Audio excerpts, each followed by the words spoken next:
emas, dan kembali emas. Internasional dikejutkan kembali oleh kabar penyitaan emas milik Burkina Faso di pelabuhan Eropa yang nilainya mencapai ratusan juta dolar Amerika. Namun yang membuat berita ini menjadi ledakan global bukan sekedar emas yang dibekukan, melainkan pidato tegas dan penuh amarah. Dalam pidato tersebut, Traoré secara terbuka menuduh negara-negara barat melakukan praktik kolonialisme modern yang menjerat Afrika dalam rantai ketergantungan ekonomi. Ia menegaskan bahwa penyitaan emas tersebut adalah simbol nyata dari upaya dunia barat untuk mempertahankan kendali atas kekayaan benua hitam. Penyitaan emas Burkina Faso di pelabuhan Eropa bermula dari tuduhan bahwa negara itu melakukan pelanggaran terhadap peraturan ekspor hasil tambang yang belum disertifikasi oleh lembaga keuangan internasional. Namun pemerintah Burkina Faso membantah tuduhan itu dan menegaskan bahwa emas tersebut adalah hasil produksi sah dari tambang nasional yang sudah dinasionalisasi sejak Traoré mengambil alih kekuasaan pada tahun 2022. Pemerintah menilai tindakan Uni Eropa itu sebagai perampasan terang-terangan terhadap kekayaan negara berdaulat. Juru bicara pemerintah Burkina Faso menyebut bahwa emas tersebut seharusnya digunakan untuk membiayai pembangunan infrastruktur dan proyek-proyek energi nasional. Namun sebelum sampai ke tujuan ekspor resmi, pengiriman itu justru dibekukan oleh otoritas pelabuhan di Eropa dengan alasan penyelidikan kepemilikan. Pemerintah Burkina Faso menyebut langkah itu sebagai bentuk penjajahan ekonomi dengan wajah baru. Ibrahim Traoré, presiden muda yang kini menjadi simbol kebangkitan Afrika Barat, tak tinggal diam. Ia menyoroti bagaimana lembaga-lembaga barat seperti IMF dan Bank Dunia kerap menggunakan mekanisme bantuan dan pinjaman sebagai alat kontrol terhadap negara-negara Afrika. Ia juga mengungkapkan bahwa sebagian besar kekayaan alam Afrika, terutama emas, tembaga, dan minyak, masih dikuasai oleh korporasi asing dengan kontrak sepihak yang merugikan rakyat lokal. Setiap tahun miliaran dolar kekayaan kami keluar dari Afrika. Dan setiap tahun pula, mereka memberi kami pinjaman yang harus kami bayar dengan bunga yang menjerat generasi kami, kata Traoré dengan nada getir. Apakah itu bukan bentuk korupsi global? Mereka berbicara tentang demokrasi dan transparansi, namun mereka sendiri mencuri emas kami di pelabuhan mereka.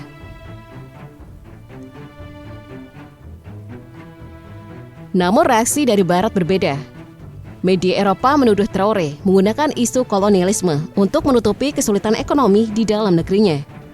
Beberapa analis politik bahkan menyebutnya sebagai pemimpin populis yang berbahaya karena dinilai menebar retorika anti-Barat.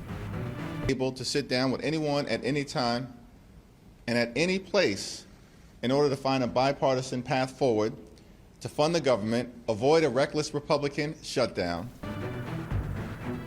Akan tetapi fakta di lapangan menunjukkan bahwa sejak Traoré mengambil kebijakan nasionalisasi sektor pertambangan dan menolak campur tangan asing, perekonomian Burkina Faso mulai bergerak lebih mandiri. Negara itu kini berusaha mengubah arah kebijakannya dan ketergantungan pada bantuan asing menjadi produksi dan ekspor mandiri, termasuk menjajaki perdagangan emas dan sumber daya lainnya dengan negara-negara BRICS. Dalam wawancara eksklusif usai pidato PBB, Traoré menegaskan bahwa Burkina Faso tidak anti terhadap dunia barat, namun menolak sistem ekonomi global yang hanya menguntungkan segelintir negara. Ia menilai penyitaan emas di Eropa bukan sekedar masalah hukum dagang, melainkan pesan politik bahwa negara-negara yang berani keluar dari kendali lama akan diberi hukuman ekonomi.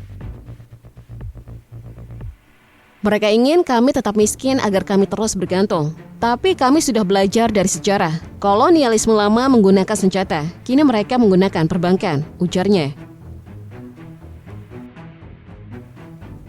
Pidato itu juga menyinggung soal pentingnya solidaritas di antara negara-negara Afrika. Traoré menyerukan pembentukan sistem ekonomi benua yang berbasis pada sumber daya lokal, bukan mata uang asing. Ia menyinggung rencana jangka panjang untuk menciptakan mata uang berbasis emas, perak, dan tembaga.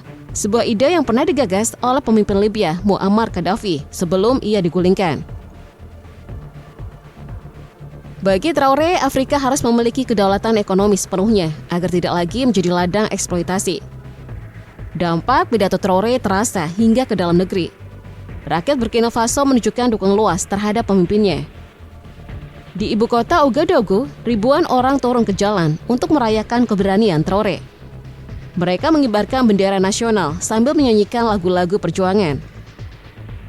Di mata rakyatnya, Traoré adalah pahlawan yang melawan dunia demi martabat bangsanya. Di sisi lain, sejumlah lembaga internasional mulai menyoroti kasus penyitaan emas tersebut. Beberapa negara Afrika meminta Uni Eropa untuk menjelaskan dasar hukum dari tindakan itu. Hingga kini belum ada kejelasan apakah emas tersebut akan dikembalikan atau tetap disita. Namun tekanan politik terus meningkat, terutama setelah sejumlah negara anggota BRICS seperti Rusia dan Tiongkok menyatakan dukungannya kepada Burkina Faso.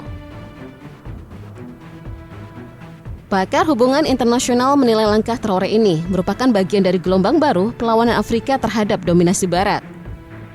Setelah Mali, Niger, dan Guinea melakukan kudeta militer dengan alasan menghapus pengaruh kolonial, Burkina Faso menjadi pion utama dalam membangun blok baru Afrika yang lebih berdaulat.